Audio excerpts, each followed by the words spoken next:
ça retourne à l'intérieur en tant que révolution. Aussi dans le monde arabe, dans la population, dans des pays à doublé, triplé, en Arabie Saoudite par exemple, aux années de l'indépendance de la Tunisie, le pays ne compte que 3 millions, aujourd'hui 27 millions. La Tunisie c'était 3 millions, aujourd'hui une dizaine de millions. L'explosion démographique aussi s'est accompagnée par un nouveau phénomène sociologique, c'est l'exode rural. On a connu dans les années post-indépendance, les années 60, 70, une exode rural massive de la campagne vers les grandes villes, notamment la capitale. Donc on a dans chaque capitale des bidonvilles d'origine paysanne et qui s'accumulent et qui se regroupent. Le Maqabr au Caire, ceux qui connaissent le Caire, en Tunisie, Hayat Tadaman, Al-Kram, ainsi de suite. C'est le fruit d'une exode massive non calculée dans les villes. Ces jeunes-là, ou cette population-là, ne sera jamais intégrée dans la grande ville bourgeoise ou la vieille ville. Elle sera toujours à la marge de la vie citadine dans le quotidien. Ce qu'elle va offrir après les plus radicaux de la révolution. Le dynamisme économique. Je parle toujours des facteurs lointains du printemps arabe. Le dynamisme économique, on constate l'accumulation de chômage, le déclin de la classe moyenne toujours est la colonne vertébrale de la stabilité sociale, de la paix sociale. Or, cette classe moyenne a perdu énormément de ses privilèges, notamment en Égypte, et notamment, je dis surtout en Égypte, et aussi en Tunisie, et dans tout le monde arabe. Aujourd'hui, la classe moyenne est en train de disparaître, en voie de disparition. Ce qui laisse deux seules catégories sociales, la haute bourgeoisie et la classe défavorisée, qui est devenue un allié objectif avec la classe moyenne. Troisième élément lointain, une cause lointaine des révolutions du monde arabe, c'est le dynamisme culturel et d'information. On constate que depuis les années 90, l'État ne contrôle plus l'information. C'est très important. Parce que l'information, c'est toujours le monopole de l'État, mais l'État ne contrôle plus l'information par de nouveaux phénomènes. Par exemple, les chaînes par satellite. La Tunisie de Ben Ali, Moubarak ne peut pas contrôler le contenu des chaînes de télévision par satellite. Internet, le Facebook, le Twitter, etc. Le Facebook, par exemple, les grandes chaînes de télévision comme Al Jazeera, CNN, News, etc., et chercher l'information chez ce que nous appelons les citoyens journalistes. Le citoyen lui-même, avec sa page de Facebook, il est devenu rédacteur en chef. C'est lui qui décide qu'est-ce qu'il diffuse. Il a son petit portable de sa fenêtre ou dans les manifestations, il filme, et même la qualité d'image n'est pas bonne, et il publie sur Facebook, et après on la voit à la CNN. Malgré donc ce que les régimes ou les dictatures ont fait afin d'empêcher la circulation d'informations, les nouvelles technologies, et je parle des nouvelles technologies, et la révolution technologique au plan de communication a changé la donne. Donc cet État, cette dictature ne contrôle plus l'information. Et ça, c'est accumulé. Quatrième plutôt facteur, c'est le dynamisme politique. On constate aussi au fur et à mesure l'apparition des nouvelles élites politiques de plus en plus radicales. Mon ami Hans-Peter Kresi, un politologue suisse très brillant, il a une théorie. C'est que la fermeture du système politique conduit souvent à la radicalisation de l'opposition. Si le système politique ne négocie pas, ne fait pas des compromis, le résultat, c'est l'opposition se radicalise. On ne veut plus des réformes après. L'opposition, c'est le cas de l'opposition égyptienne ou l'opposition tunisienne ou yéménite, on ne veut plus des réformes. On veut le départ du régime. Parce que le système politique aussi est responsable de la radicalisation de l'opposition.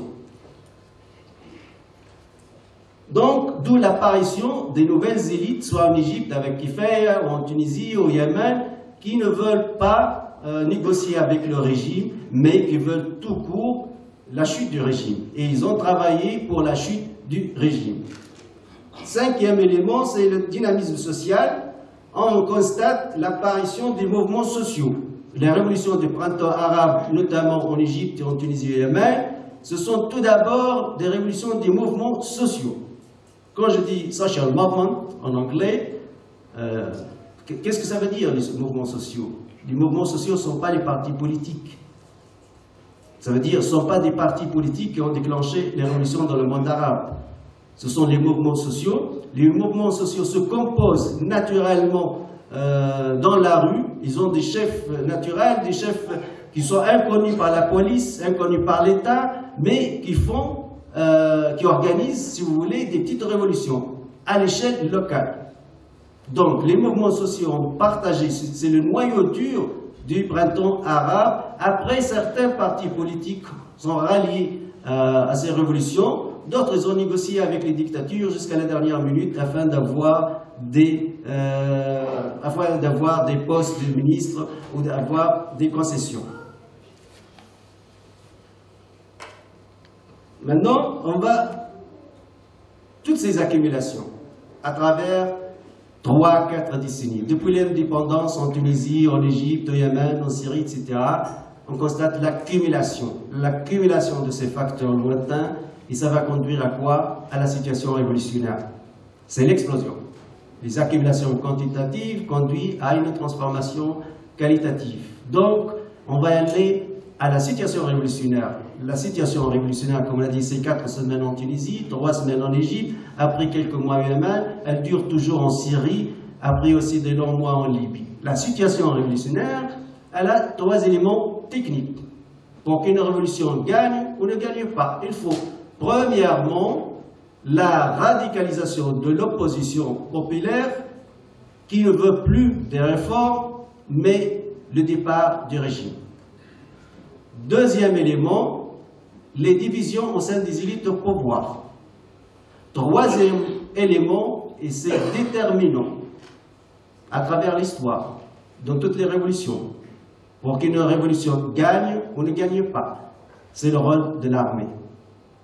Donc, il faut soit la neutralité de l'armée, soit la trahison de l'armée vis-à-vis du régime. Sinon, il n'y aura pas de révolution. Si l'armée est loyale vis-à-vis du régime, on ne peut avoir qu'une guerre civile qui va durer un moment et c'est l'armée qui va gagner. Donc, on ne peut pas avoir une révolution. Le général Lafayette, connu, à Tunis, il a une place, une grande place, les Tunisiens le connaissent bien. Cette place de Lafayette, à côté de la radio et la télévision tunisienne, elle est devenue une figure historique parce qu'elle a refusé de tirer contre les manifestants. Alors, pour la première fois, l'armée tunisienne ne tire pas contre les manifestants. La même chose, l'armée égyptienne. Je parle des événements qui déroulent depuis le 17 décembre 2011 en Tunisie.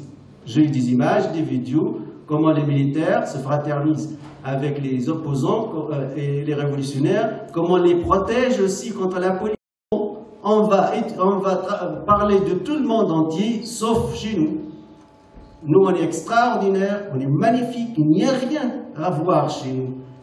Mais qu'est-ce qui se passe en Tunisie? Et vous avez le droit de lui répondre. Tija el-Mouaks, les Arabes le connaissent bien, Faisal Qaz m'a invité 2 fois. Je lui ai dit non. Une fois, elle m'a dit, vous venez critiquer l'armée algérienne. Je dis, moi, je suis politologue scientifique, je ne prends pas une partie. Et dernièrement, pour la Syrie, je suis contre le bombardement de la Syrie, venez. Je dis non. Parce que, avant de parler de ce qui s'est passé chez l'autorité, commencez par parler chez vous. C'est ça la démocratie, c'est ça la liberté d'expression, c'est la loi de la proximité.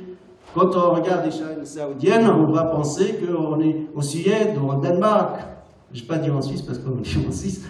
Donc, la loi de la proximité n'est pas du tout respectée. Donc au plan professionnel, ce ne sont pas une chaîne de liberté d'expression, mais ce sont des outils dans la main des dictatures. Et malheureusement, même la presse occidentale, puisque je la fréquente souvent, surtout France 24 et la BBC, dès qu'il s'agit des sujets de ces dictatures riches, là, on recule. On n'a pas de courage. Mohamed Dadib al-Ajami, le poète qatarien, mais qui parle de lui? On a fondé le Comité international de la libération de Mohamed Dadib al-Ajami, mais c'est inimaginable que le prince du Qatar répète « Je suis pour la démocratie et j'investis pour la démocratie dans tout le monde, alors je mets mon poète en prison pour 15 ans juste pour un poème. » ou les médias saoudiens, Hayat, Chakraus, ainsi de suite, cette liberté d'expression, mais 40 000 détenus politiques, on n'en parle pas. Donc, la vision de l'extérieur vis-à-vis du monde arabe, maintenant, est en train de se changer. Parce que si on étudie, par exemple, on fait une analyse du discours des chaînes russes, on constate autre approche. Et d'ailleurs, entre deux parenthèses, est-ce que c'est une coïncidence ou planifié? Je ne peux pas vous répondre. Juste avant le printemps arabe, tout le monde s'est préparé. Les Français ont créé une chaîne de télévision France 24 en arabe. Juste 3 chaînes, en français, anglais, arabe. L'espagnol n'est pas intéressant. Le russe n'est pas aucune langue intéressante que la langue arabe. Les Russes ont créé leur chaîne arabe. 24 heures sur 24 heures, sur tous les satellites. Russia Today, la Russie aujourd'hui. Les Britanniques, ils ont licencié et liquidé 15 radios pour fonder la chaîne de télévision BBC en arabe. Les Américains, Al-Hurra, une chaîne en arabe, pas d'autres langues, juste la langue arabe. Les Chinois aussi, ils ont leur chaîne en langue arabe. Qu'est-ce qui se passe sur ce monde arabe? Qu'est-ce qu'il y a sur ce monde arabe? Pourquoi Euronews a annulé cette sélection? Parce que personne ne regarde Euronews en arabe. J'ai un ami qui vient de téléphoner déjà d'Euronews, ça fait un petit moment. Non, donc, je suis politologue rationnel, évidemment anti-théorie de complot. On ne peut pas parler de théorie de complot en sciences politiques, mais on peut poser les questions. Les questions sont légitimes. Pourquoi? Est-ce que c'est une coïncidence? Est-ce qu'on se prépare? Et où l'intérêt de ce monde arabe? Les Américains, par exemple, nous connaissons bien leur politique. Ils n'ont que 2 intérêts à respecter. Le pétrole et la sécurité d'Israël. C'est tout. Ils n'ont pas même d'amis. Ils n'ont que des intérêts. Ben Ali était plus qu'un ami des Américains. On parlait qu'il était un agent de la CIA. Moubarak était un pion pour les Américains. Mais le jour qu'on a voulu se débarrasser de lui, on l'a laissé tomber pour avoir une nouvelle politique. Y a-t-il une politique occidentale vis-à-vis des islamistes? C'est la question sensible, notamment des frères musulmans. Parce que là aussi, il faut essayer de comprendre. Le Qatar finance, soutient les frères musulmans via Al Jazeera, directement et indirectement. Et les Américains ont les 2 grandes bases militaires dans le monde au Qatar, Al-Hadid et Siri. Les Saoudiens sont contre les frères musulmans et ils luttent contre les frères musulmans et eux-mêmes sont en bonne relation avec les États-Unis d'Amérique et ils ont aussi des bases militaires américaines.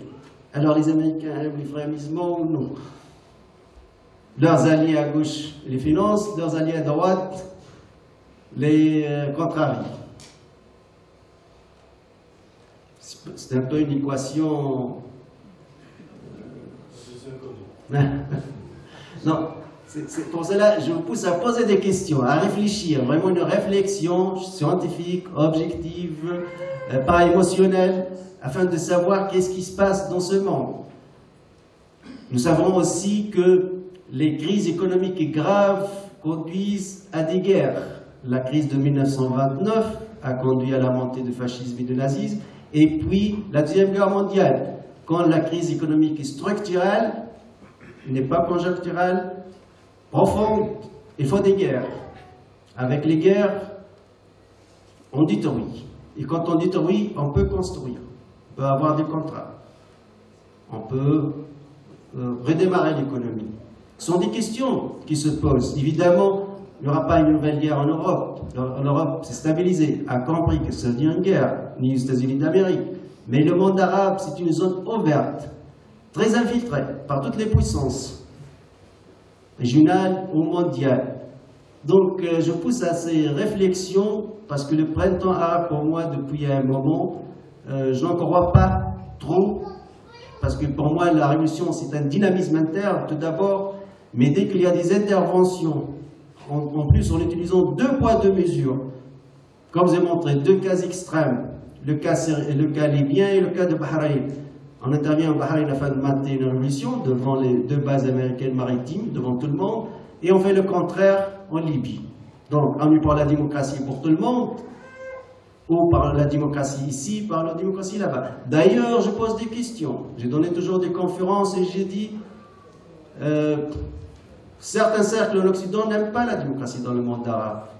Mais je discutais souvent avec l'ambassadeur américain, je dis, est-ce que ça vous arrange d'avoir une Arabie Saoudite démocratique, franchement, ou un Qatar démocrate? Ça vous arrange?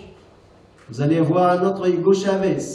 Or, vous avez tenté un coup d'État militaire via la CIA contre Hugo Chavez qui a été élu démocratiquement de son peuple. Le fric, le pétrole.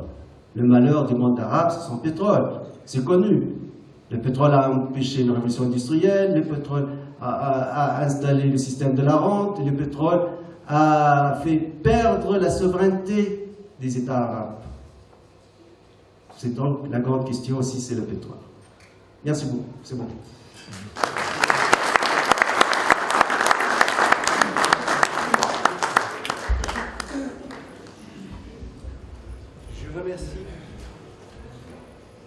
Je remercie M. Sidawi pour son intervention, très intéressante, mais qui nous laisse tous un peu, je ne dis pas sur notre faim. Il a éveillé en nous le désir de poser des questions, j'espère que vous en avez, pour lui poser. Il nous regardait pour nous dire, si nous on avait des questions pour savoir comment est-ce que les Américains soutiennent d'un côté les Saoudiens qui eux sont opposés au mouvement des frères musulmans qui sont soutenus par les Qataris qui eux soutiennent aussi, moi je n'ai pas de réponse. J'espère que parmi vous, il y en a qui ont des réponses. Et sinon...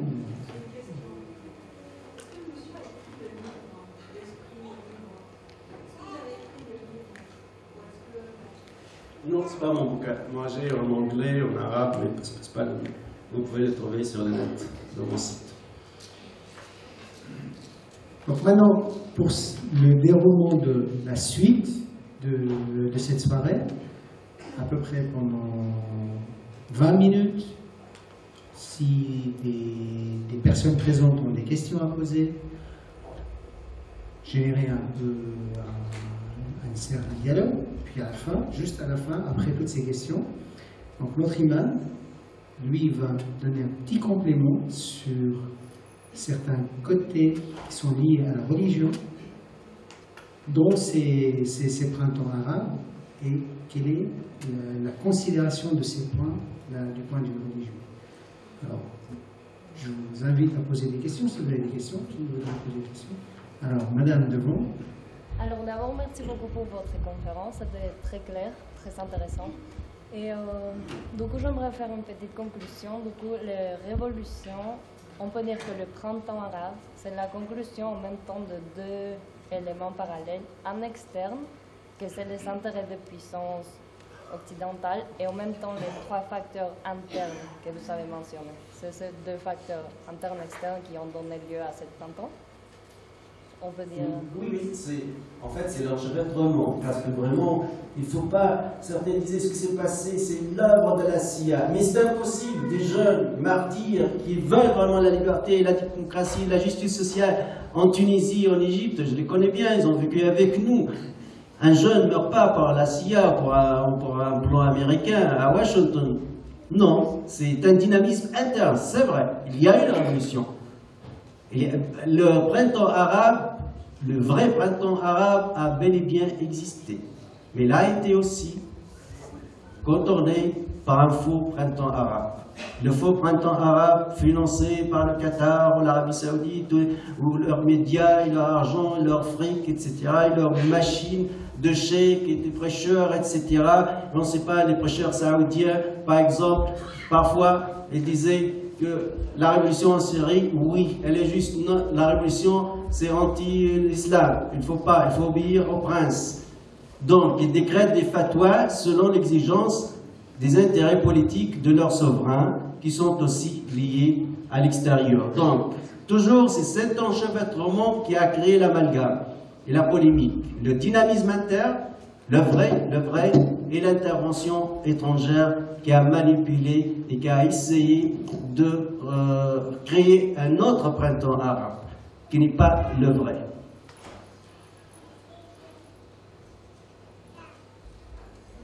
Je pose la question là. Oui, vous pouvez venir ici poser la question. Comme ça, pour mon entendre. Je peux parler fort, éventuellement, mais je peux aussi venir.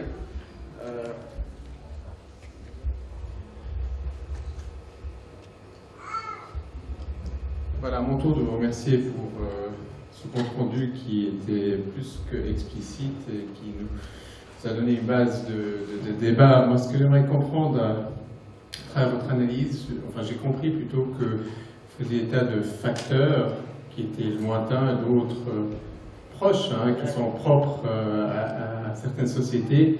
Mais c'est un processus aussi qui est dynamique, qui en continue en quelque sorte. Ce que j'aimerais savoir, ce que j'aimerais vous entendre là-dessus, qu'est-ce qui a fait qu'à un certain moment, cette révolution s'est déclenchée? C'est pas tout à coup qu'il y a eu des mouvements sociaux de la campagne vers les villes, c'est pas à un certain moment que des gens sont retrouvés complètement démunis, c'est une évolution. Alors pourquoi tout à coup, en 2011, il y a eu un début de révolution qui s'est propagé dans d'autres pays? Quel est le facteur déclencheur? C'est peut-être pas le même dans chaque pays, dans chaque société, mais qu'est-ce qui pousse quelqu'un à faire ce pas? En sciences politiques, on appelle ça le dysfonctionnement. Ça veut dire, personnellement, depuis une dizaine d'années, je dirais, mais la révolution ou les révolutions arabes, c'est con. Ce n'est pas anti-lieu, mais c'est con. Parce que vraiment, les facteurs qui poussent à une révolution sont accumulés. Surtout, le déclin de la classe moyenne. Quand la classe moyenne entre dans une phase de déclin total, ça veut dire la paix sociale est perdue. C'est la colonne vertébrale de l'État et de la société a été gravement touchée, c'est le déclin. Après, c'est le déclencheur. Pourquoi la Révolution française a eu lieu le 14 juillet 1789? Vous pouvez poser la question. La Révolution bolchevique à telle date? Pourquoi la Révolution chinoise